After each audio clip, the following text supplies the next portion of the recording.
प्रेम से बोलिए श्री सत्यनारायण भगवान की जय। आज के दिन श्री सत्यनारायण भगवान की कथा पढ़ी अथवा सुनी जाती है।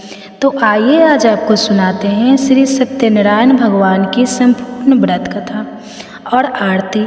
एक समय नवमी मारण्य तीर्थ में शौनक आदि 88,000 ऋषियों ने श्री सूत जी से पूछा, हे प्रभु, इस कलयुग में वेद विद्या रहित मनुष्य को प्रभु भक्ति किस प्रकार मिलेगी और उनका उद्धार कैसे होगा। इसलिए हे मुनिश्रेष्ठ, कोई ऐसा तप कहिए जिससे थोड़े समय में पुण्य प्राप्त हो जाए तथा मनोवांछित फल मिले। वह कथा सुनने की हमारी बहुत इच्छा है। सर्वशास्त्र ज्ञाता श्री सूत जी बोले, हे वैष्णव, मैं पूज्य आप सबने प्राणियों के हित की बात पूछी है।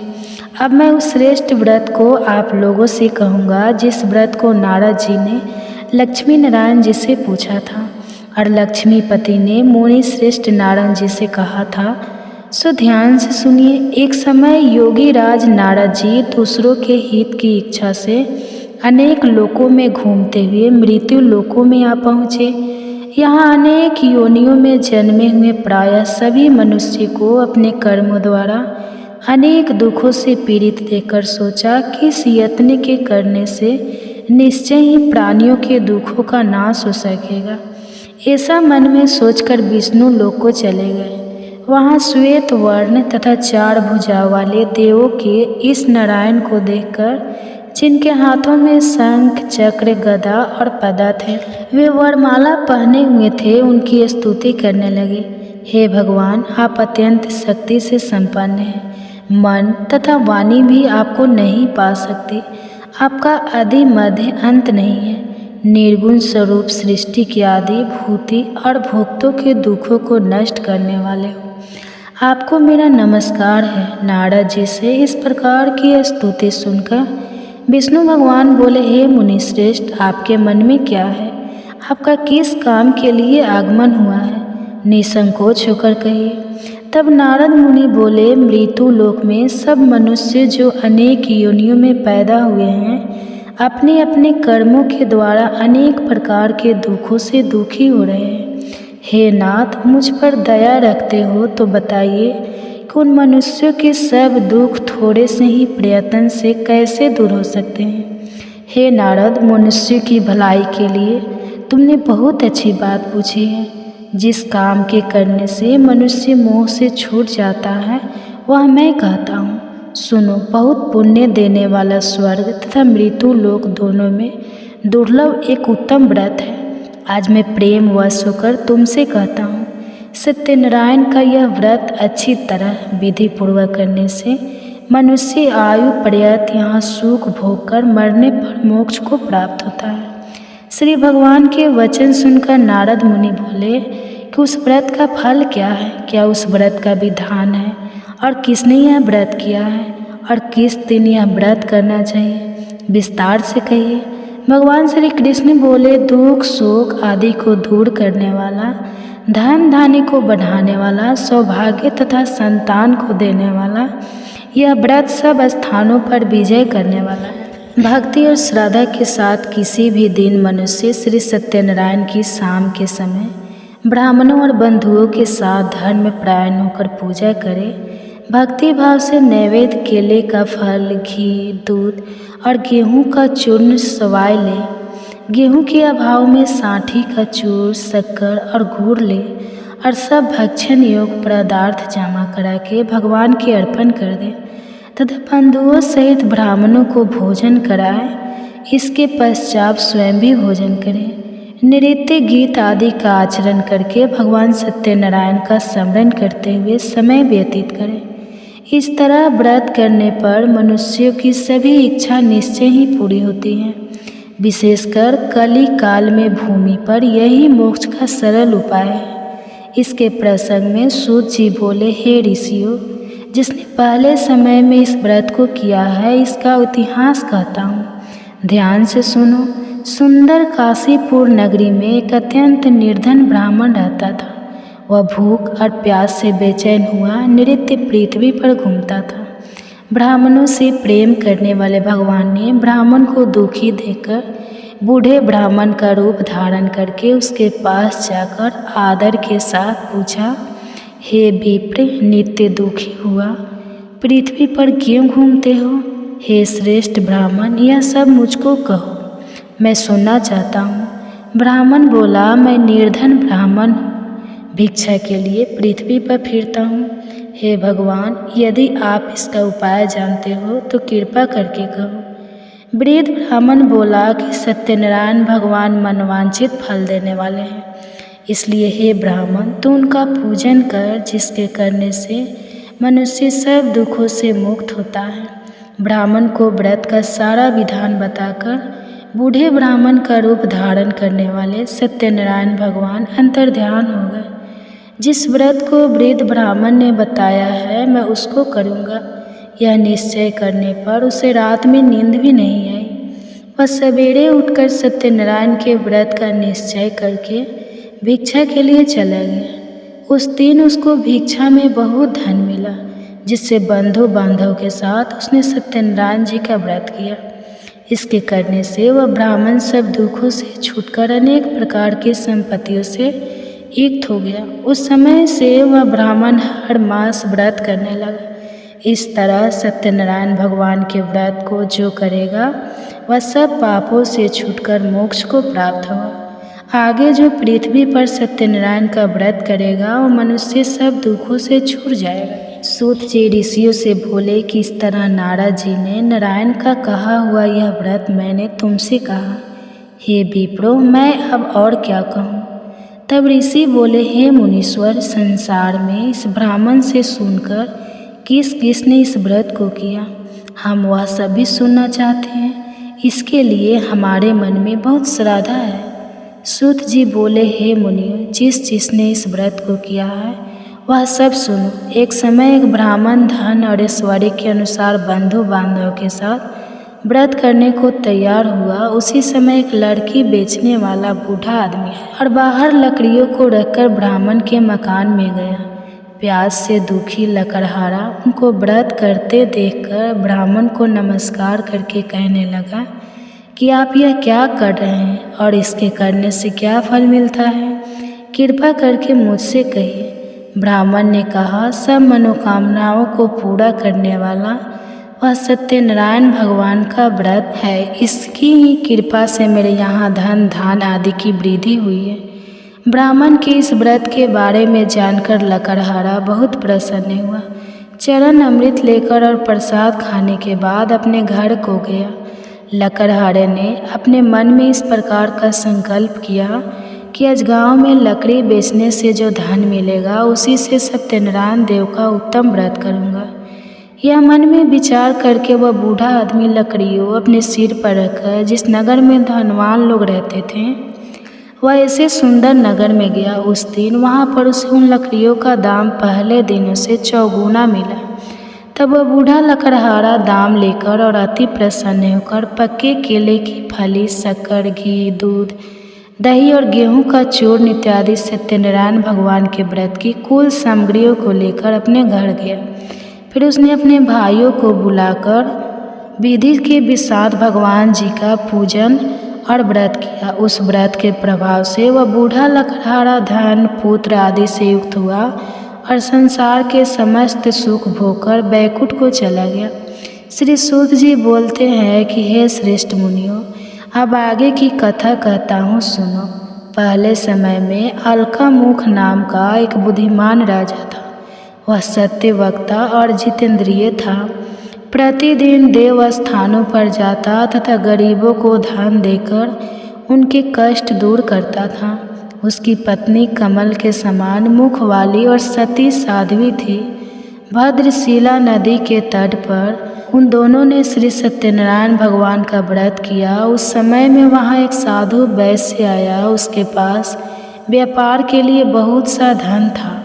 वह नाव को किनारे पर ठहराकर राजा के पास आ गया और राजा को व्रत करते हुए देखकर विनय के साथ पूछने लगा, हे राजन, भक्ति युक्त चित से यह आप क्या कर रहे हैं? मेरी सुनने की इच्छा है, सो आप यह मुझे बतलाइए।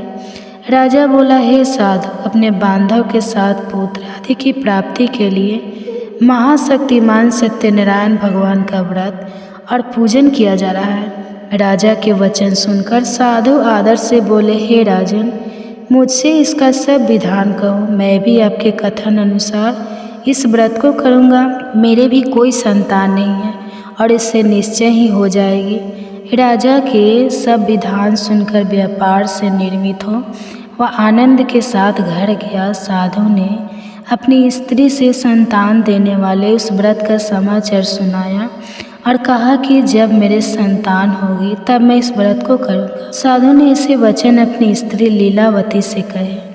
एक दिन उसकी स्त्री लीलावती पति के साथ आनंदित होकर सांसारिक धर्म में प्रवृत्त होकर सत्यनारायण भगवान की कृपा से गर्भवती हो गई तथा 10वें महीने में उसके एक सुंदर कन्या का जन्म हुआ।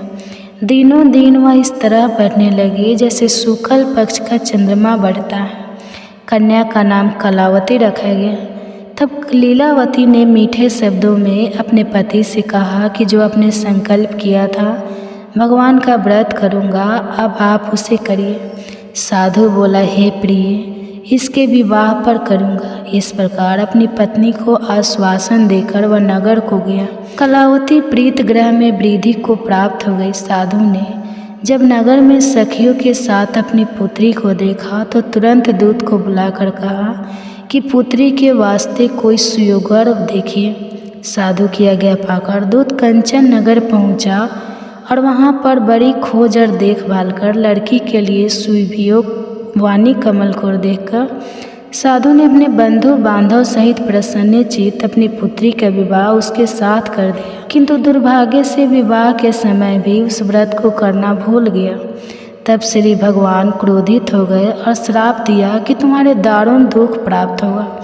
अपने कार्य में कुशल साधु बनिया जमाता सहित समुद्र स्थित रतनपुर नगर में गया और वहाँ दोनों ससुर जमाई चंद्रकेतु राजा उस नगर में व्यापार करने लगे। एक रोज भगवान सत्यनारायण की माया से प्रेरित कोई चोर राजा का धन चुराकर भागा जा रहा था, किंतु राजा के दूतों को आता देखकर चोर ने घबराकर भागते हुए राजा के धन को वहीं चुपचाप रख दिया जहां वह ससुर जमाई ठहरे हुए थे। तब दूतों ने उस साधु वैश्य के पास राजा के धन को रखा देखा तो वे दोनों को बांध कर ले गया और प्रसन्नता से डरते हुए राजा के समीप जाकर बोले, यह 2-4 हम पकड़ कर लाए हैं, देकर आज्ञा दे। तब राजा की आज्ञा से उनको कठोर कारावास में डाल दिया और उनका सब धन छीन लिया। सत्यनारायण भगवान के श्राप द्वारा उनकी पत्नी भी घर पर बहुत दुखी हुई और घर पर जो धन रखा था चोर चुरा कर ले गए। शारीरिक और मानसिक पीड़ा तथा भूख प्यास से अति दुखित होकर अन्न की चिंता में कलावती एक ब्राह्मण के घर गई। वहाँ उसे सत्यनारायण भगवान का व्रत होते देखा। फिर कथा सुनी तथा प्रसाद ग्रहण करके रात को घर आई।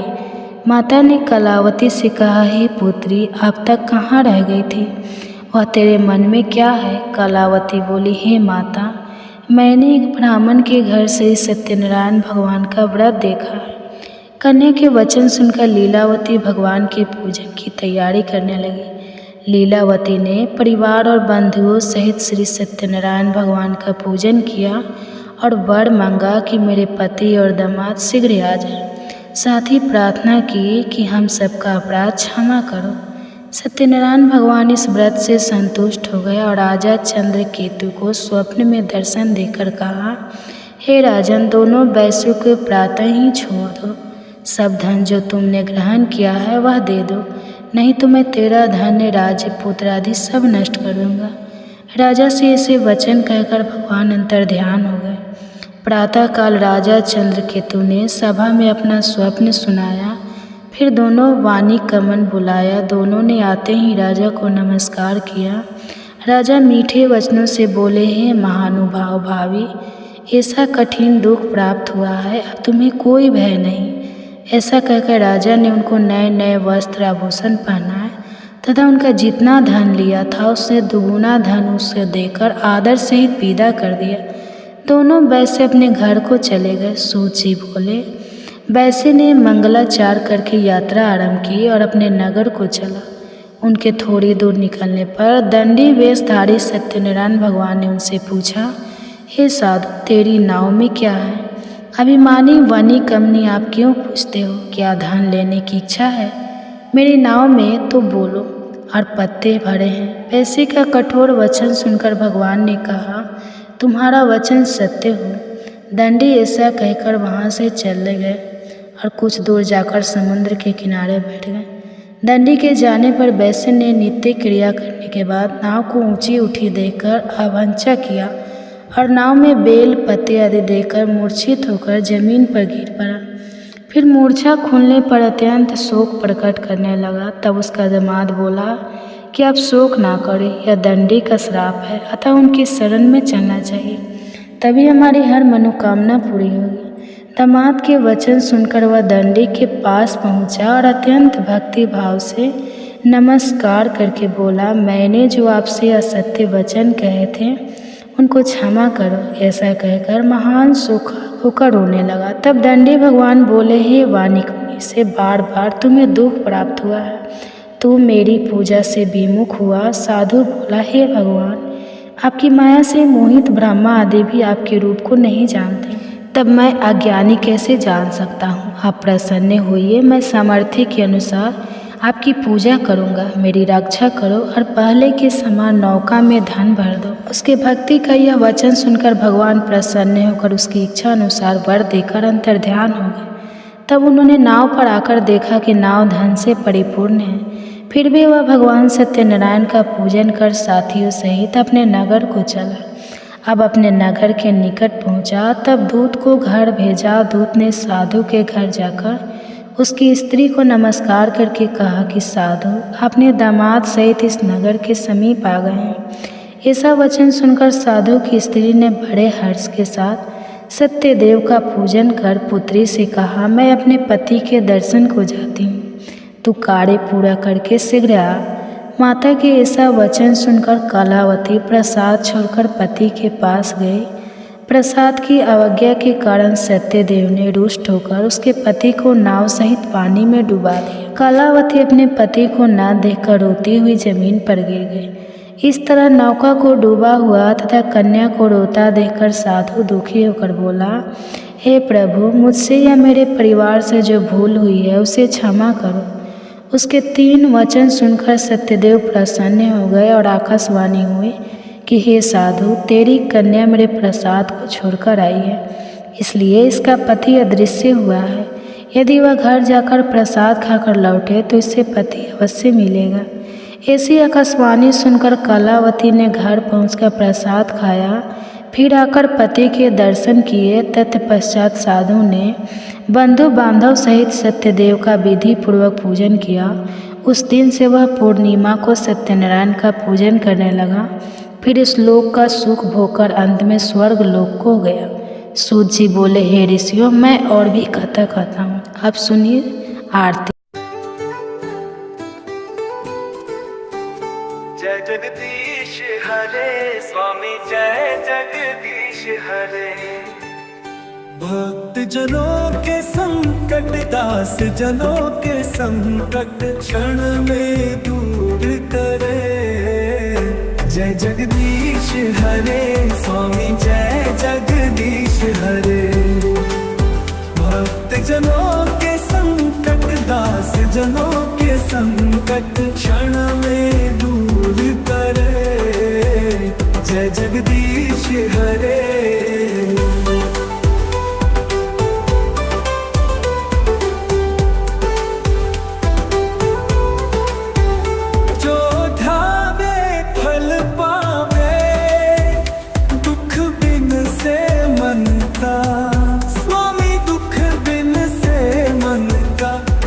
संपत्ति घर आवे, कष्ट मिटे तन का।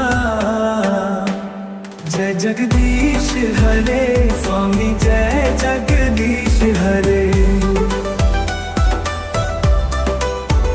जो ढावे फल पावे, दुख बिन से मन का। स्वामी दुख बिन से मन का, सुख संपत्ति घर आवे, कष्ट मिटे तन का।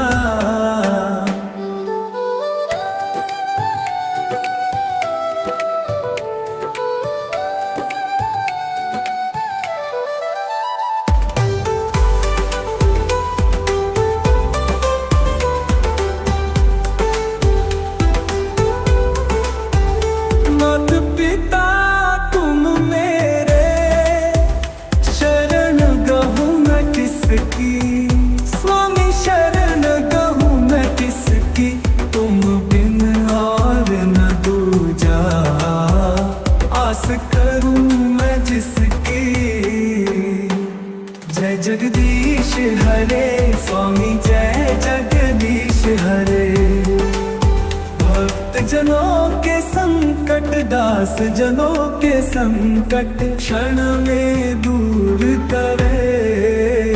जय जगदीश हरे स्वामी, जय जगदीश हरे स्वामी, जय जगदीश हरे। तुम पूर्ण परमात्मा, तुम अंतर्यामी स्वामी, तुम अंतर्यामी। परब्रह्म परमेश्वर तुम सबके स्वामी, तुम सबके स्वामी। जय जगदीश हरे स्वामी, जय जगदीश हरे। भक्त जनों के संकट, दास जनों के संकट क्षण में दूर करे। जय जगदीश हरे। जय जय जय जगत के पालन, जय जय विष्णु भगवान। सृष्टि के पालन करता, सब संकट करे निदान।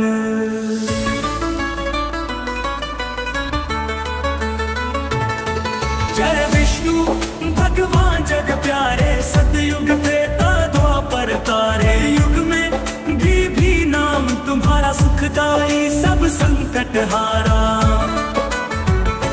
शेष नाग पर शयन बनाए, धरती को निज रूप दिखाए। जल के भीतर रूप निराला, नारायण अवतार संभाला। जय विष्णु भगवानन, जय जय विष्णु भगवान। सृष्टि के पालन करता, सब संकट करे निदान।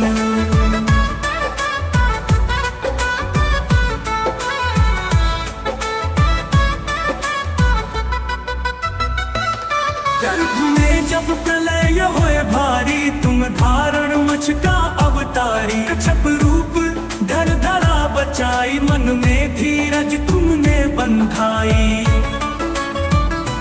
जय विष्णु भगवर बर पारे, सतयुग त्रेता द्वापर तारे। कलयुग में भी नाम तुम्हारा, सुखदाई सब संकट हारा। शेष नाग पर शयन बनाए, धरती को निज रूप दिखाए। जल के भीतर रूप निराला, नारायण अवतार संभाला। शेष नाग पर शयन बनाए, धरती को निज रूप दिखाए। जल के भीतर रूप निराला, नारायण अवतार संभाला। नारायण अवतार संभाला। गर्भ में जब प्रलय होए भारी, तुम धारण मच का अवतारी। कच्छप रूप धर धरा बचाई, मन में धीरज तुमने बंधाई। वराह रूप धर जब तुम आए, धरती को फिर ऊपर लाए। नृसिंह रूप जब तुम आए, प्रहलाद को सदा सुख पाए। वामन रूप धर बल संहारे, विक्रम रूप से 3 पग तारे। राम बन कर रावण मारा, लक्ष्मण संग सीता उबारा। श्री कृष्ण बन धरती पर आए, कंस चाणूर शिशुपाल हराए। महाभारत में अर्जुन साथी, गीता का ज्ञान दिया अनुपम रथी। सुदर्शन चक्र तुम्हारा प्यारा, जिस पर संकट आए सहारा। गरुड़ वाहन तेज तुम्हारा, संसार का पालन तुम्हारा। विष्णु चालीसा जो पढ़े, मन में धर विश्वास। सुख शांति और संपत्ति पाए, मिटे सभी संताप। श्री विष्णु जी की कृपा सभी पर बनी रहे,